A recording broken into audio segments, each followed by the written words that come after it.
Hello friends, అందరూ ఎలా ఉన్నారు? అందరూ బాగుండాలి, అందులో మేము ఉండాలి. Welcome to my channel Krishnakumari CH340. అయితే thumbnail అయితే చూసేసి ఉంటారు. ఈరోజు అయితే సేమియా సగ్బియ్యం అయితే చేయబోతున్నాను, చూసేసేయండి. ప్రాసెస్లోకి అయితే వెళ్ళిపోదాం. నేనైతే ఒక చిన్న టీ గ్లాస్ అంతా సగ్బియ్యం అయితే తీసుకుని కడుక్కొని నానబెట్టేసుకున్నాను. ఇప్పుడైతే ఒక పాత్ర తీసుకుని దాంట్లోకి అయితే నెయ్యి అయితే తీసేసి, ఏంటి నెయ్యి థమ్స్అప్ బాటిల్లో పోసాను అనుకుంటున్నారా? ఇదైతే మా అమ్మ చేత్తో మా అమ్మ రెడీ చేసిన నెయ్యి. ఊళ్ళో నుంచి అయితే ఇక్కడికైతే తెచ్చుకున్నాను. ఆ నెయ్యి అయితే ఒక స్పూన్ అయితే వేసేసుకున్నాను. దాంట్లోకి జీడిపప్పు, బాదం పప్పు, కిస్మిస్ వేసేసి చక్కగా ఫ్రై చేసేసుకున్నాను. ఫ్రై చేసుకున్న తర్వాత ఇదైతే ఒక ప్లేట్లోకి అయితే తీసేసుకున్నాను. ఇదే బాండిలో మళ్ళీ సేమియా అయితే తీసుకుని సేమియా కూడా ఫ్రై చేసేసుకున్నాను.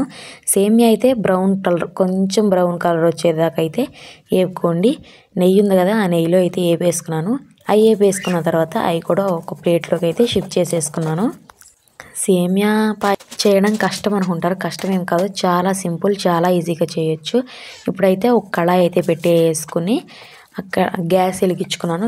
కళాయి బాగా హీట్ అయిన తర్వాత దాంట్లోకి 1 లీటర్ అయితే నీళ్లు పోసాను.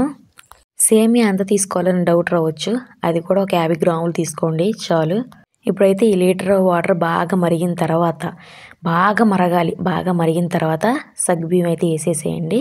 సగ్బియ్యం కూడా బాగా తెరులుతూ ఉన్నప్పుడు సేమియా వేసేసేయండి. సగ్బియ్యం ఉడికింది లేనిది అనేది మనకు తెలిసిపోయింది.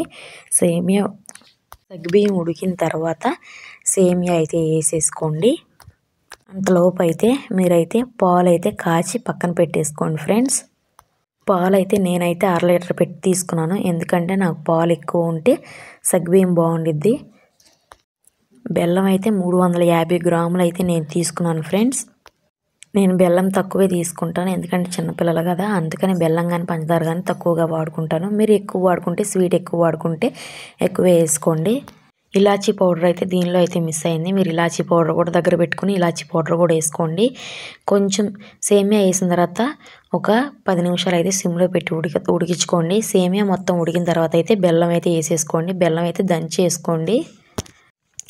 ఇప్పుడు నేను ముందే చెప్పా కదా కాచి పక్కన పెట్టుకోమని పాలు, ఆ పాలు కూడా దీంట్లోకి అయితే పోసేసుకుని 1-2 సార్లు కలదిప్పి ఒక 5 నిమిషాలు హై ఫ్లేమ్లో పెట్టేసి కొంచెం పైన డ్రై ఫ్రూట్స్ వేసేసుకుని, అది ఏవి పెట్టుకున్న డ్రై ఫ్రూట్స్, స్టవ్ అయితే బంద్ చేసుకోండి. టేస్టీ పాయసం రెడీ అయిపోయింది. ఈ వీడియో నచ్చినట్లయితే లైక్ ఇచ్చి సబ్స్క్రైబ్ చేయండి. Bye bye. ఇంకొన్ని మరిన్ని వీడియోలతో మీ